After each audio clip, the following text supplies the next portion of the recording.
Je suis très heureuse d'être des vôtres aujourd'hui pour vous parler du projet Stage Haïti organisé par l'association EVO.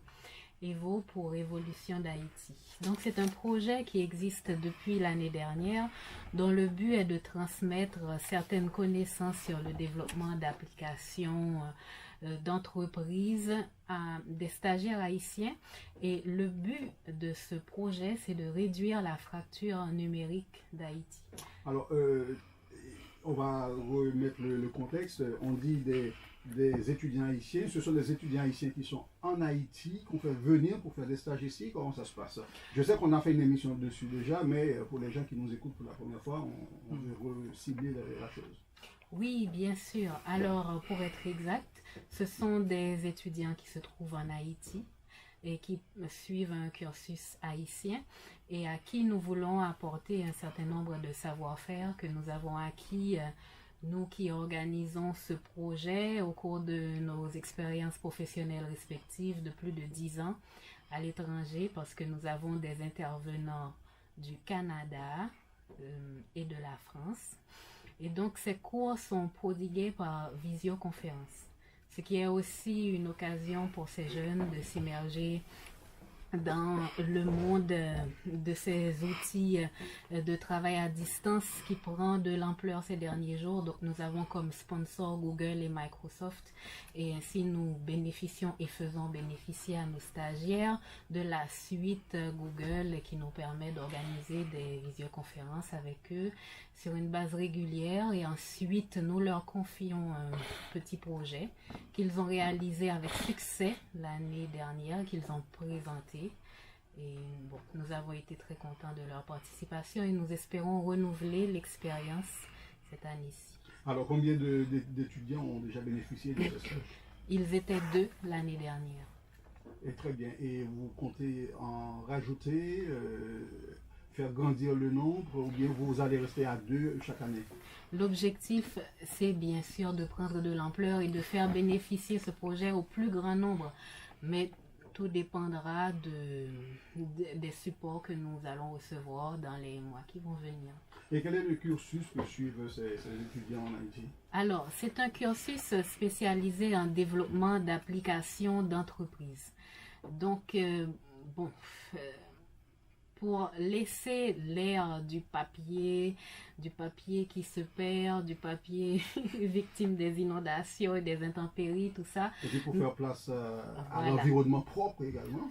Oui, un environnement propre et surtout des applications sécurisées capables d'héberger un grand volume de données. Donc nous avons jugé qu'il serait utile de transmettre à ces étudiants des connaissances sur la manière de construire ces applications d'une certaine taille. Ce sont des compétences qui nous ont été utiles, par exemple, pour construire l'application Haïti Je Connais, utilisée depuis 2015 par plus de 7000 utilisateurs uniques.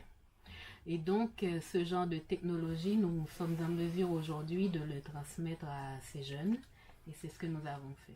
Et sur quelle base, quelles ont été les conditions pour recruter ces stagiaires? Ce sont des connaissances, des proches, ou bien comment ça s'est passé? Comment ces jeunes ont pu entrer en contact avec votre entité? Alors, il n'est absolument pas question de recruter parmi nos cercles proches ou familiaux. Nous voulons donner la chance aux plus méritants. Et pour cela, nous nous sommes appuyés sur les professeurs des institutions dans lesquelles ces étudiants étaient scolarisés. Donc, sur la base de leur performance et de leur capacité à intégrer une équipe pour travailler, donc ces étudiants ont été recrutés par leurs propres professeurs, et par la suite, nous avons échangé avec eux pour évaluer leur motivation, mais ils nous étaient tout à fait inconnus jusqu'à ce que nous commencions à organiser les cours, et ça a d'ailleurs été un grand plaisir pour nous de les rencontrer.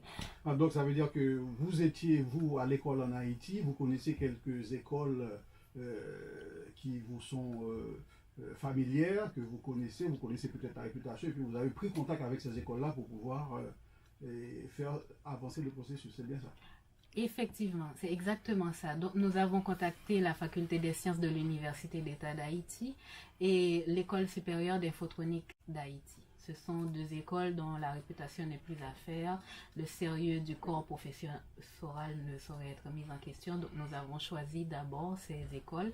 Mais il n'est pas exclu que nous ouvrions à plus d'institutions notre collaboration. Et très très bien. Ça coûte cher de faire ce genre de stage, d'offrir ce genre de formation?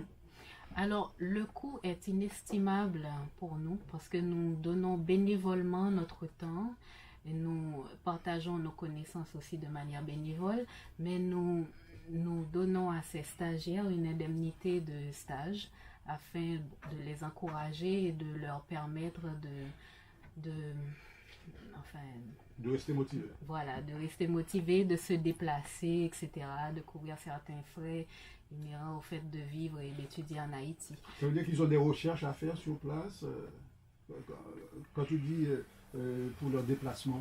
Eh bien, ils se déplacent jusqu'au lieu où ils travaillent parce que nous avons aussi reçu le soutien de Transversal, une institution haïtienne qui a hébergé nos stagiaires et leur a offert une connexion Internet fiable.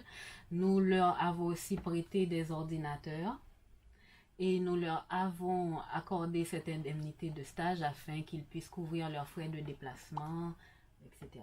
Et après cette formation, il y a un suivi, vous restez en contact avec eux, ou bien il y a un retour sur investissement, c'est-à-dire vous leur demandez de faire quelque chose pour d'autres étudiants en Haïti. Alors, c'est une question que j'aime bien poser, le Oui. retour sur investissement.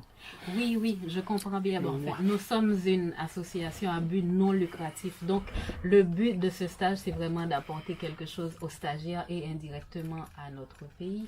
Et donc, il leur a été demandé de présenter leur travail et nous allons lui donner un maximum de publicité en fonction de nos moyens. Donc, leurs professeurs, les directeurs des établissements auxquels ils appartiennent ont été conviés donc, à la soutenance du stage et nous gardons contact avec eux pour l'avenir. Voilà, très bien. Je pense qu'on a une très très belle idée de ce que fait cette association EVO.